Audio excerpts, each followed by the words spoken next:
In the peaceful town of Millstone, where life moved slowly and everyone knew each other's business, Rachel and Jacob Turner stood out as the picture-perfect couple. Their story was the kind people admired. Jacob, the only son of Charles Turner, a respected businessman, had grown up in comfort and inherited both his father's looks and confidence. Rachel, on the other hand, came from a modest family.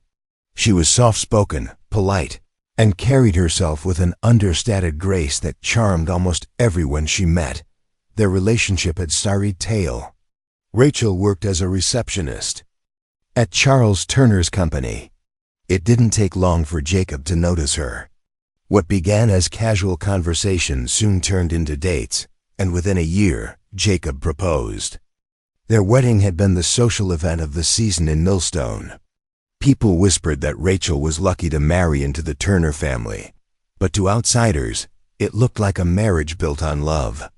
After the wedding, the young couple moved into a charming single-story home just 2 streets away from Charles Turner's large estate.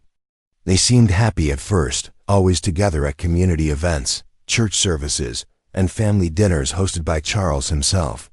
The Turners appeared close-knit. Rachel especially seemed to lean on Charles whenever Jacob struggled with life's pressures, but not everything was as perfect as it appeared. Behind closed doors, cracks had begun to form. Jacob, once ambitious and driven, had started struggling with debts. He had picked up a gambling habit that drained their savings faster than Rachel could replenish them. Arguments over money became common. Neighbors who once heard laughter from the Turners' home began hearing shouting matches. Rachel's once bright smile faded in public. Charles, who maintained a reserved demeanor, often stepped in to mediate. He offered financial help whenever Jacob hit rock bottom. Many assumed he was simply protecting his family, but some found it strange how much time Rachel spent around him, especially when Jacob wasn't home. People noticed, but no one said anything. In small towns, gossip was whispered, not voiced. As months passed, Jacob's problems worsened. He lost his job at his father's company. Friends claimed he spent late nights drinking alone at local bars. Rachel, meanwhile, started attending church more often, as if searching for peace. She became quieter, more withdrawn, but her presence at community events continued, perhaps to maintain appearances. Despite their troubles, no one could have predicted the tragedy that lay ahead. Whatever tension existed inside that small house on Maple Street, it seemed like the usual struggles young couples faced. Until one rainy night changed everything. Rachel had always been seen as the gentle soul who brought light to Jacob's life. No one questioned her loyalty, not even when Jacob's anger boiled over in public arguments. People assumed she stayed out of love or fear. But under her quiet surface, something far more complex might have been hidden, something that neither friends nor family had suspected. In hindsight, it became clear that the perfect image of Rachel and Jacob Turner had been carefully maintained, a mask concealing mounting frustrations, secrets, and quiet plans. All of Millstone would soon learn that the tragedy awaiting this young couple wasn't just a senseless crime. It was something darker, something planned. And as the rain fell that night, the perfect life everyone admired was about to end in blood. The morning after the storm, Millstone woke to devastating news. Jacob Turner had been found dead in his own backyard. His neighbor, an early riser who walked her dog each morning, discovered the body near the wooden fence separating their properties. Jacob lay face down, rainwater pooling around him, a single gunshot wound to the back of his head. His death wasn't an accident. It was clear from the start that someone had murdered him. The news spread quickly.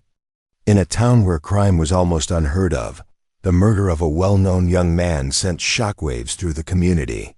Police sealed off the Turner home, placing yellow tape around the property as investigators moved in. Officers searched the house, the backyard, and the neighborhood for any clues.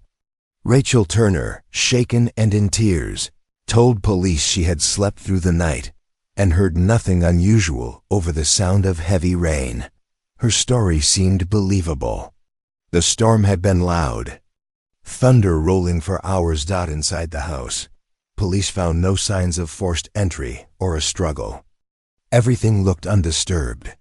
Rachel claimed she had gone to bed early, while Jacob stayed outside to smoke and think, a habit that neighbors later confirmed. It wasn't unusual for Jacob to be alone in the backyard late at night. But that night, someone had taken advantage of his routine. Detectives quickly ruled out robbery. Nothing was missing from Jacob's body or the house. His wallet, watch, and phone were all found untouched. Whoever killed him hadn't done it for money. The murder seemed personal. The investigation shifted to Jacob's personal life. Officers questioned neighbors, friends, and family members. They learned about Jacob's growing debts, his gambling, and the fights with Rachel. But none of those facts pointed directly to a suspect. Rachel, in particular, was seen as the grieving widow. She attended every police interview wearing black, her face pale, her eyes swollen from crying. Detectives noted her emotional state, but also noticed how carefully she chose her words. At Jacob's funeral, held just 3 days after his death, the entire town showed up to pay their respects. Charles Turner stood stoic by his son's casket, his arm protectively around Rachel. Many found the sight touching, a grieving father comforting his heartbroken daughter-in-law. But there were whispers. Some people noticed that Rachel and Charles seemed unusually close. Small gestures, a hand held too long. A whispered conversation sparked quiet rumors that despite suspicions, no one voiced them aloud. To the community, Rachel was a victim. She had lost her husband in the most brutal way imaginable. Charles, too, had lost a son. The idea that either of them could be involved seemed too dark to consider. Behind the scenes, detectives worked tirelessly. Ballistic experts identified the bullet as coming from a standard hunting rifle, a common weapon in the area. No murder weapon was found. Police searched nearby woods and ponds but came up empty. With no direct evidence, leads grew cold. Rachel remained under the radar as the grieving widow. Yet, those paying close attention could sense a shift. Her posture changed. Her sadness seemed to fade faster than expected. And within days of burying her husband, Rachel's next move would leave the town stunned and the police scrambling for answers. What looked like a tragic mystery was about to become something much more disturbing. 2 days after Jacob Turner's funeral, the small town of Millstone woke up to news that seemed too bizarre to believe. Rachel Turner, the grieving widow, had secretly married her father-in-law, Charles Turner. The wedding took place quietly at the county courthouse. No friends, no family, no announcements. It was the courthouse clerk who leaked the information, after recognizing the familiar names on the marriage license. Within hours, gossip spread like wildfire. People who once pitied Rachel now viewed her with suspicion. The woman who had just buried her husband had chosen to marry his father only. 2 days later, for a town built on tradition and small-town values, it was unthinkable. Yet, Charles and Rachel appeared unapologetic. Charles explained to the local sheriff that the marriage was a practical decision. Rachel, he claimed, needed financial protection. She was vulnerable, alone, and frightened after Jacob's death. According to Charles, marrying her allowed him to provide her security and stability in the most efficient way. But most people in Millstone weren't convinced. Practical or not, the timing raised more questions than it answered.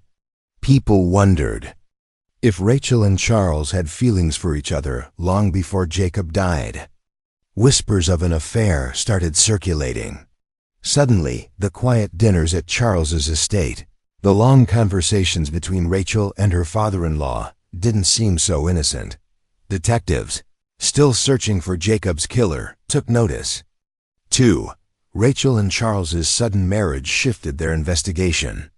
What had once looked like an unsolved murder with no clear motive now had a chilling twist. The couple who stood to gain the most from Jacob's death had legally joined forces. Just days after burying him, Rachel's demeanor changed noticeably after the marriage.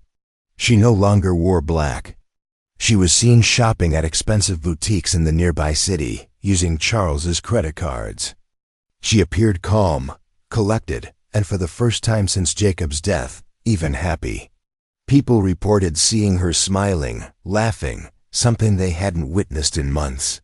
The woman who had once portrayed herself as a broken widow now looked like someone starting a new chapter of life, untouched by grief. Charles, too, seemed different.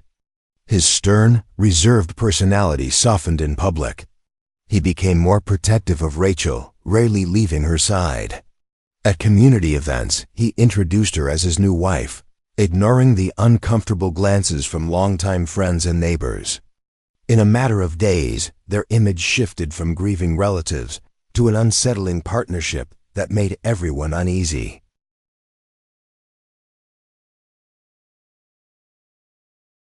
The police now treated both Rachel and Charles as persons of interest. Investigators pulled phone records, bank statements, and surveillance footage from the night of Jacob's murder. They worked quietly, gathering evidence, careful not to alert the couple to their suspicions. What they uncovered would soon confirm what many feared. Late-night phone calls between Rachel and Charles, weeks before Jacob's death, raised alarms.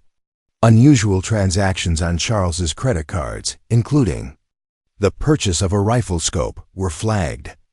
Surveillance cameras placed Charles's car near Jacob's house on the night of the murder, even though he had told police he was home. Detectives suspected that Jacob's murder wasn't a crime of passion or a random attack. It was starting to look like a premeditated plan. A plan that ended with Rachel marrying the man who may have helped her orchestrate her husband's death. The marriage that shocked Millstone wasn't just a strange decision. It was a clue. A clue that something far darker had been hidden beneath the surface all along. Asterisk. As detectives dug deeper into the lives of Rachel and Charles Turner, the pieces of a sinister puzzle began to fall into place.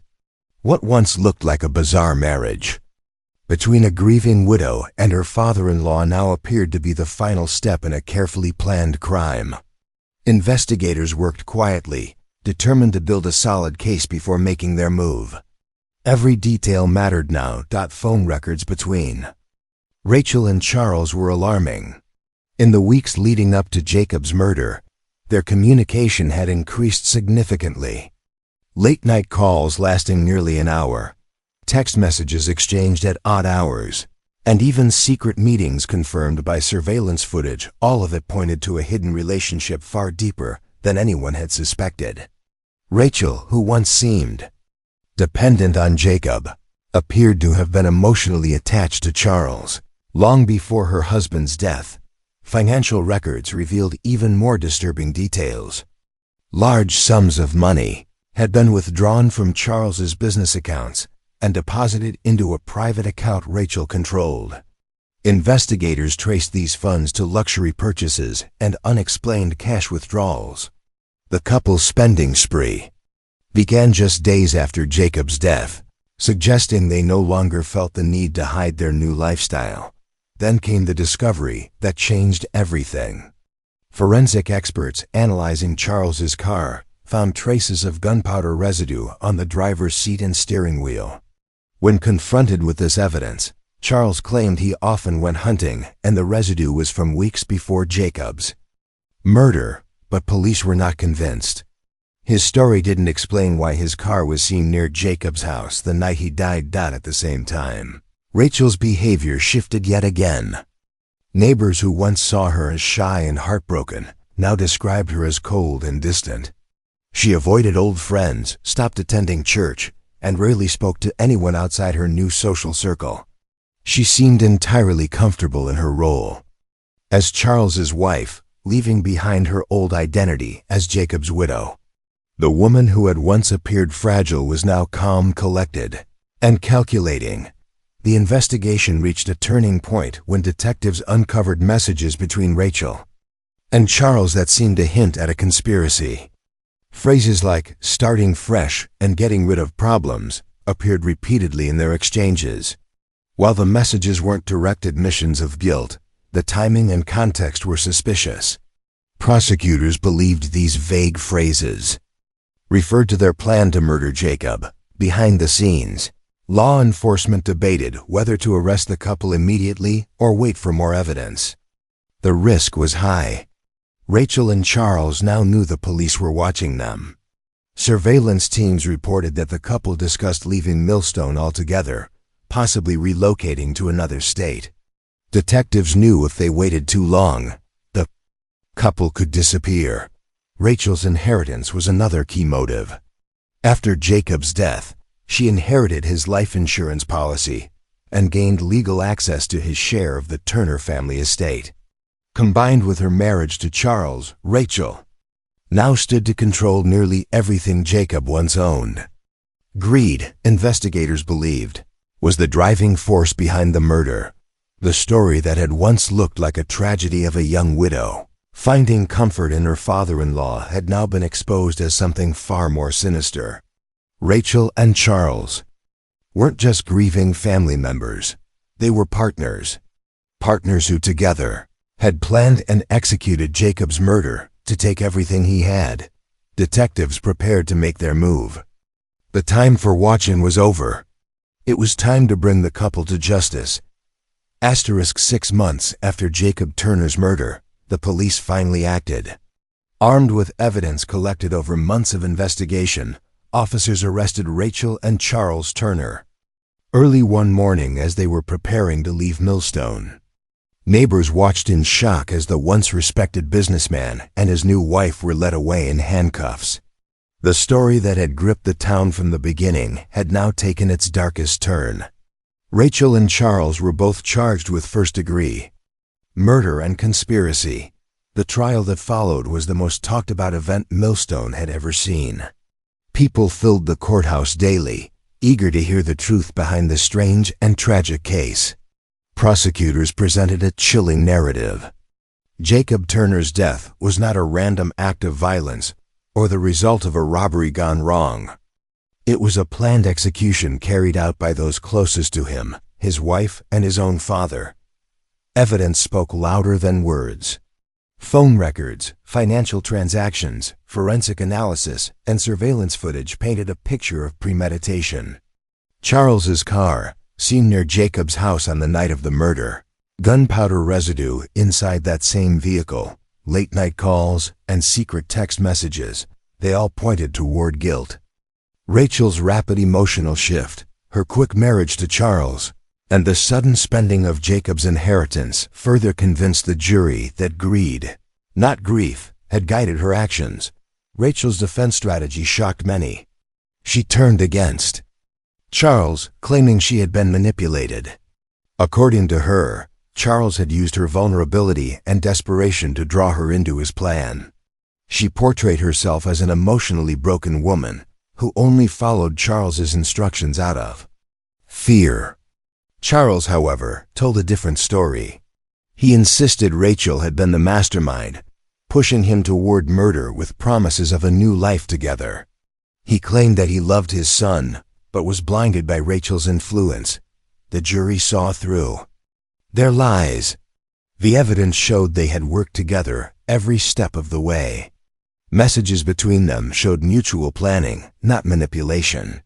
Neither could escape the cold facts. In the end, both Rachel and Charles were found guilty of all charges. The judge sentenced them each to life in prison without the possibility of parole. Millstone, a town once known for its quiet streets and peaceful families, would never forget the tragedy that unfolded in the Turner family. People struggled to understand how a father could help kill his own son, or how a wife could betray her husband so coldly. The story haunted the town long after the trial ended. Rachel and Charles, once the center of local admiration, now spent their days behind bars in separate prisons, cut off from the life they had so ruthlessly tried to claim for themselves. Neither showed remorse during sentencing. They were trapped not only in their prison cells, but also in the memories of the life they destroyed. For many, Jacob Turner's murder became a cautionary tale about greed and deception. His gravestone in the small Millstone Cemetery became a quiet place where residents sometimes left flowers. He had become the face of a tragedy that revealed how easily trust can be broken, and how love can be twisted into something deadly. In the end, the perfect small-town family was nothing more than an illusion. Beneath the surface of Sunday dinners and family barbecues, betrayal had been silently growing. And when it finally emerged, it left behind a story so shocking that Millstone would remember it for generations.